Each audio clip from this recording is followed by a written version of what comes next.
Well then, hello there, it's Patrick again from BP Racing, bringing you another video from Spa-Francorchamps as we line up on the grid and we start away, we go away, as we said on the last video. Green lights, green flags being waved down to Eau Rouge, up to towards Radion, on the hill, on the Camel Straight, trying to tuck him behind the Ferrari. Not quite possible, so I would rather take the toe off of the Audi.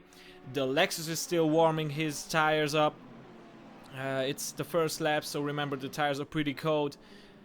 Round the outside and we gain a position, or better said, we defend our own position. And still immense pressure going on from behind. Now, little information as we just come closer to the back of the GTR. This was my first race that I've actually qualified on out of 4 or 5 races at Spa on this particular day. Beforehand I didn't bother to qualify, and then I just wanted to race a little bit, gain some positions, gain some confidence, and also gain racecraft points. Now this was the first one I qualified in P10 in a pretty good grid, I'd say, and it did show because it was my first time qualifying on the upper midfield on this particular day, and I was all over the place. As you can see, my lines are atrocious, especially in these couple of corners. Now look at a better line of the GTR. Just scratch that because he went all the way wide. He did gain some time and track position. Now we do have other problems in form of the Ferrari that's trailing us behind. So I'll have to go a bit defensive. Do I do that? No, I do not. Just yeeting it into the corners in these GT cars is hard enough, as we see the Audi tap the Bentley, the neon yellow Bentley. He goes around, the Audi continues.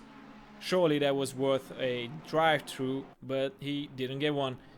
At least his safety rating did get diminished a little bit, as we see something like 5 cars fighting for one single position. The Aston Martin is under immense pressure from 4 cars. So one mistake there, 4 positions lost, as we are right on the back of that GTR. Really just tucking in into his slipstream, side by side. Absolutely stunning shots by the helicopter guy over here. Well, yeah, it's hard enough to take Eau Rouge without someone driving in front of you. Then imagine taking it with less downforce, because there's a big chunky boy driving in front of you. So absolute maximum precision needed, as I just butchered the momentum through that corner. This allows the red Ferrari to gain some time, as he's just trailing. I've already raced with this guy a couple of times, so I know that he won't just lick the stamp and send it up the inside. So he's pretty fair. He knows that he's faster than me right now. I'm just trying to hang on, trying to get some momentum going, get the consistency going on, because I am lacking that right now. I usually do, for reference, 220s consistently during these races. It was a 20-minute race, but you will see sometimes on the bottom right corner, as I just dip into the gravel trap. That's a huge mistake over there.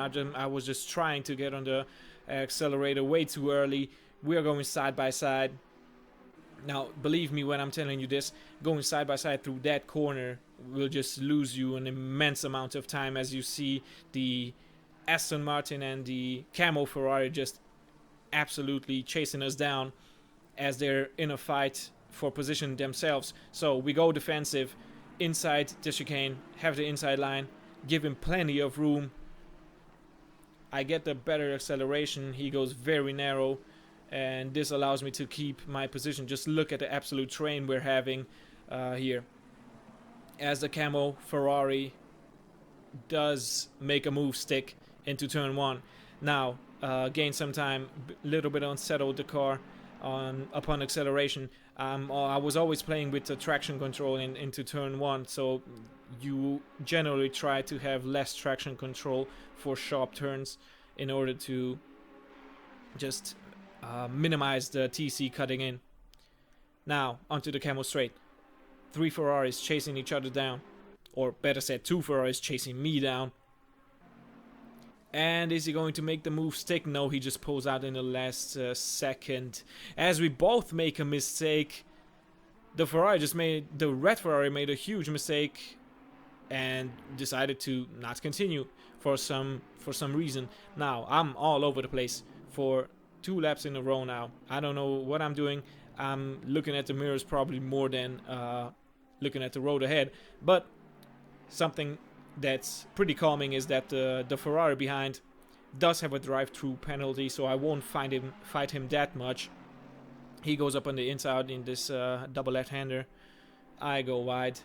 I wave him through. I'm saying, okay, you can do that. You have a drive-through. So if you have a drive-through in such sprint races, you're basically done. So yeah, even though I must give it to him, he had the better pace in that race.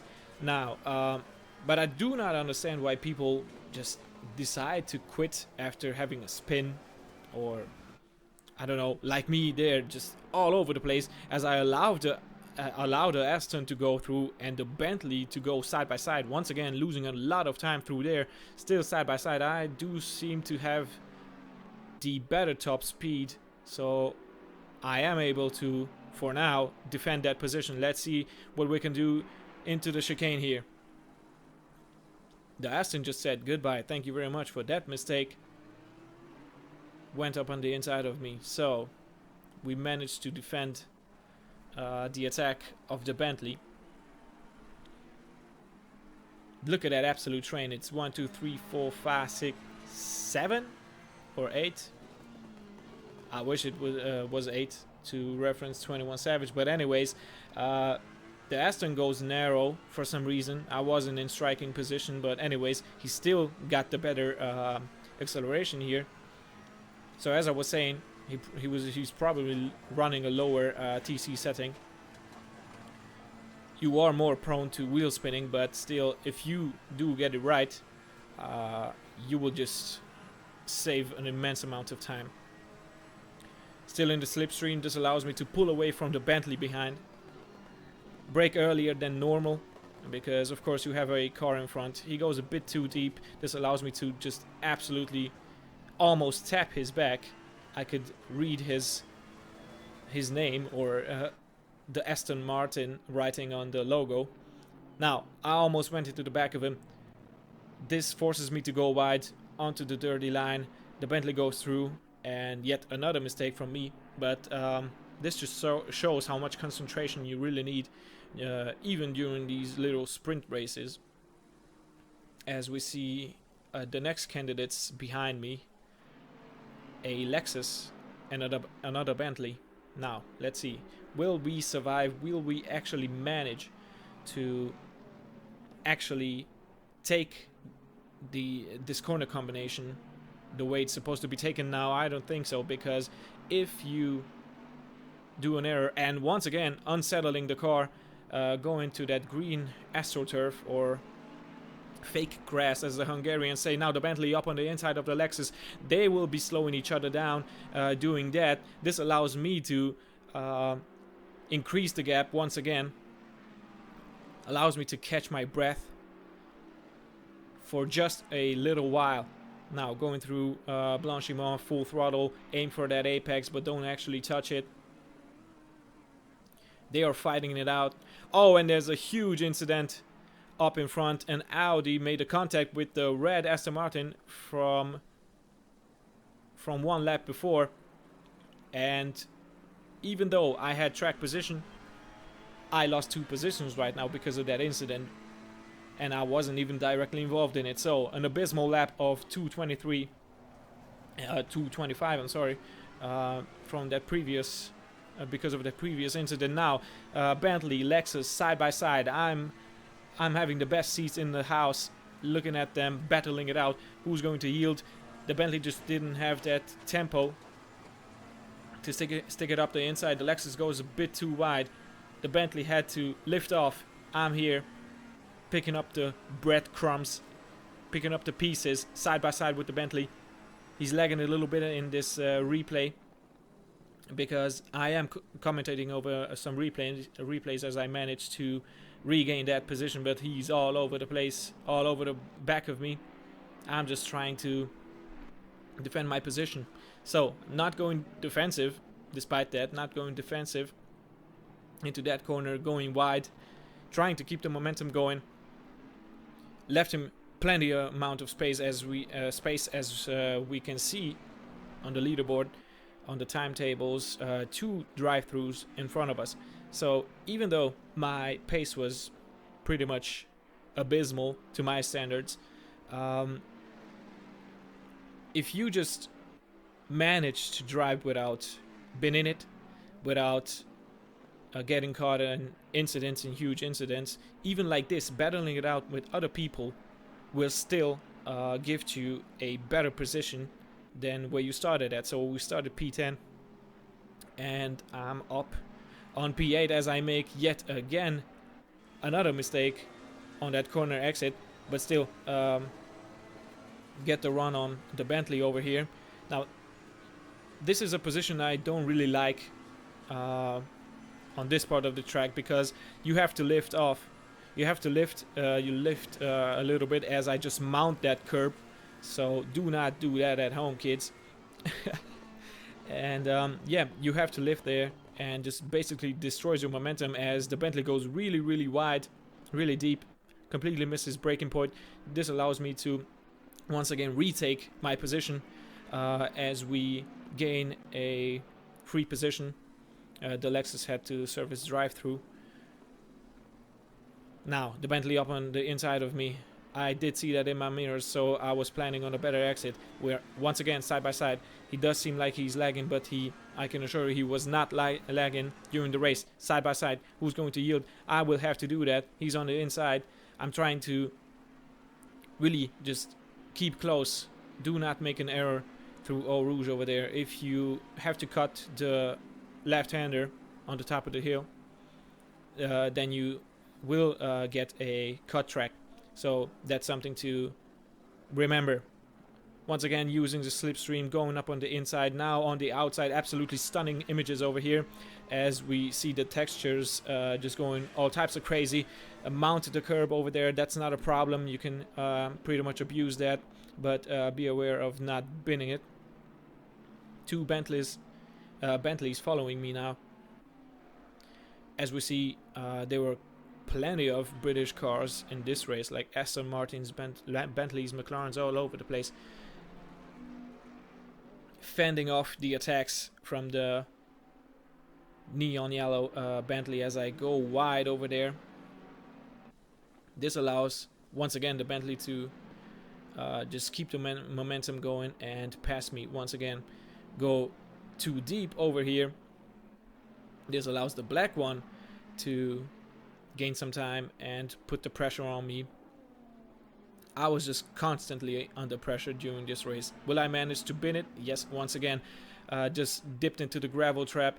This absolutely destroys my top speed in this back straight. Let's see if we can still, despite the bad exit, defend my position.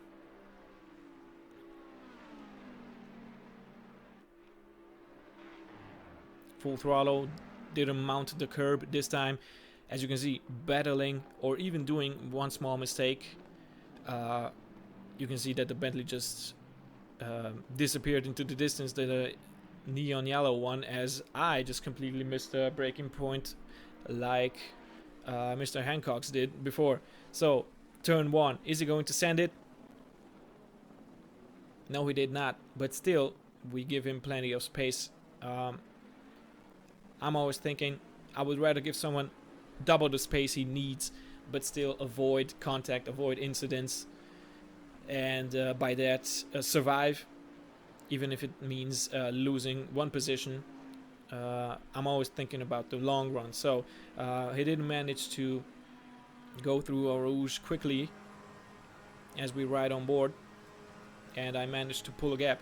Now, if you've noticed, the display doesn't really work correctly because this is a replay, so you can't really see the tire temperatures, the engine oil temperatures real time. They're all at 0, but what you can see is my actual lap time and my TC settings. TC settings, that means traction control cut settings, engine mappings, also the strategies I'm on, my pit strategies, and also my ABS settings. We can see him disappearing in our mirrors, or better said, in our LCD displays. Now, for reference, I'm usually doing 220s around this track consistently in a 20-minute race, and now I was all over the place. My best lap, I believe, as I get it all wrong once again, was a 221, a low 221. You will use off that curb. Just if you don't really get it right through that right-hander, you have to just lift a little bit. You don't want to catch the gravel trap on the corner exit. That will slow you down and also potentially give you a cut track. Now full throttle to Blanchimont. Look at the braking marker, stomp the brakes, go down the gears, aim for that sausage curb, but don't actually touch it, and then on for another lap. Now actually changing the TC settings for this first corner, lowering it normally.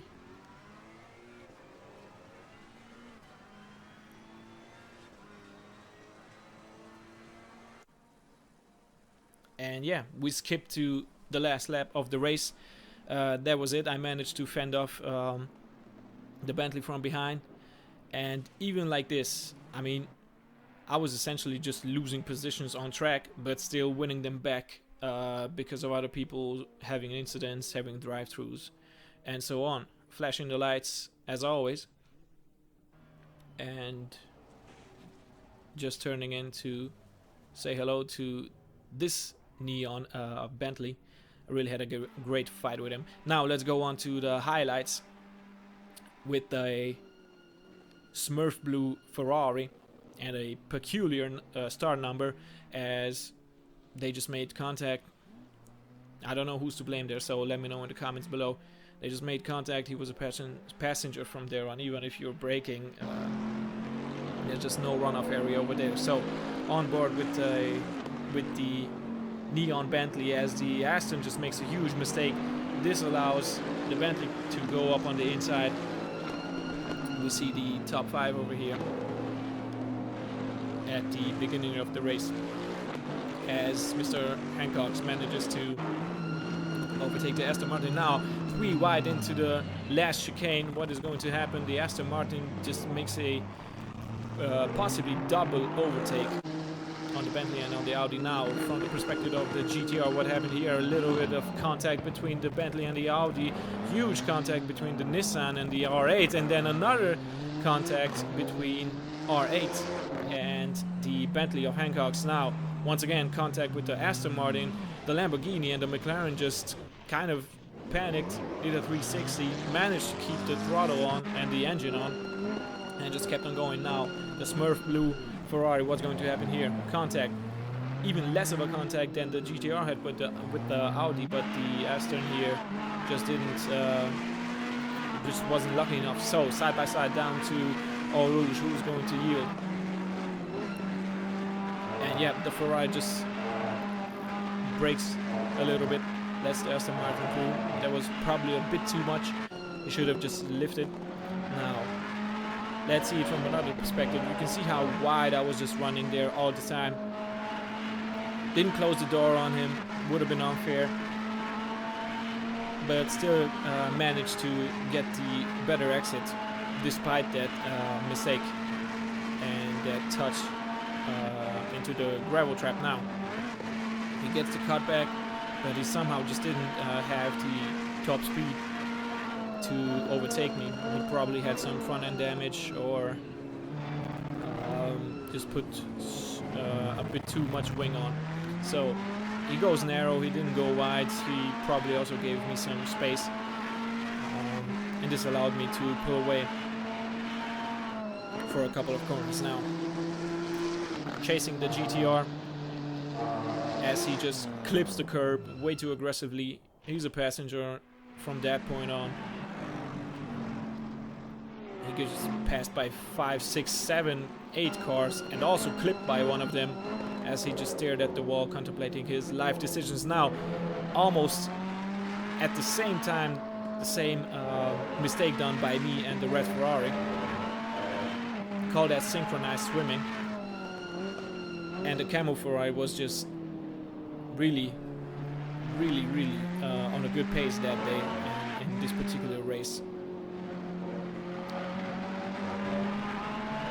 Go wide.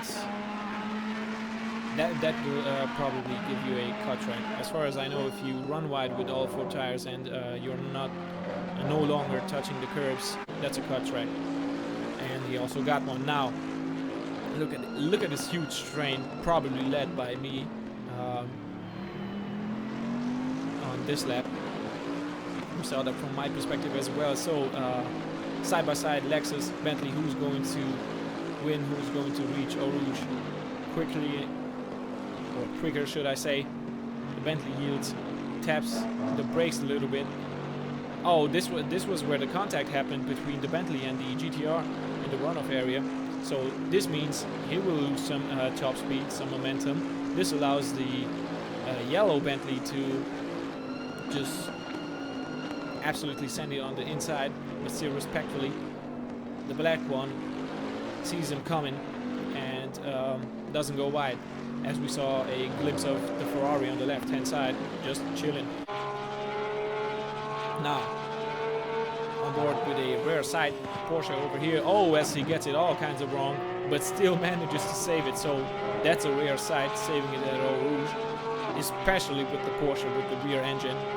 He lost 2 positions, but still lived to fight for another day. He was still in the race. Now I don't know what this Audi was thinking, to be honest. I'm guessing he was a backmarker, as we just absolutely overtake these guys. Yellow flags, I don't know what that means. So nobody slowed down for that incident over there, but it happened also quickly, just like this dive bump happened also quickly. The Lexus was anticipating and he was preparing for a better exit, which he eventually got. So pretty much the same move from last lap, a copycat of it, but with the roles reversed. Lexus goes a bit wide, which probably earned him a drive-through. Now I don't know what happened here. I'm guessing, I mean it is on the camo Ferrari, in my opinion. There was just no road on the right hand side of the Aston, so it was a fair defensive move from the Aston. And this here, as we reach the end of the highlights, this here is something I don't really understand. I mean, if you do have some terminal damage or the car is undrivable, I do get retiring. But he only spun around, maybe got some light front damage, spun around, managed to get it pointing the right way again, but still, and didn't even lose the position. So don't forget that, because the Aston also stopped. He didn't even lose the position, but still decided to, whatever, let's just retire. I don't understand this. Anyways, as you can see how I'm cycling through the cars, through the participants, in the search of some incidents, but there were none. So lap 6 completed, or lap 5 completed should I say, and there were no more incidents in this race, but there were plenty of incidents at the beginning. So yeah, thank you very much for watching. Once again, a commentary. It's weird for me, probably weird for you hearing me talk as well. But anyways, give me some feedback. Let me know how'd you like it, and I'll see you in the next one.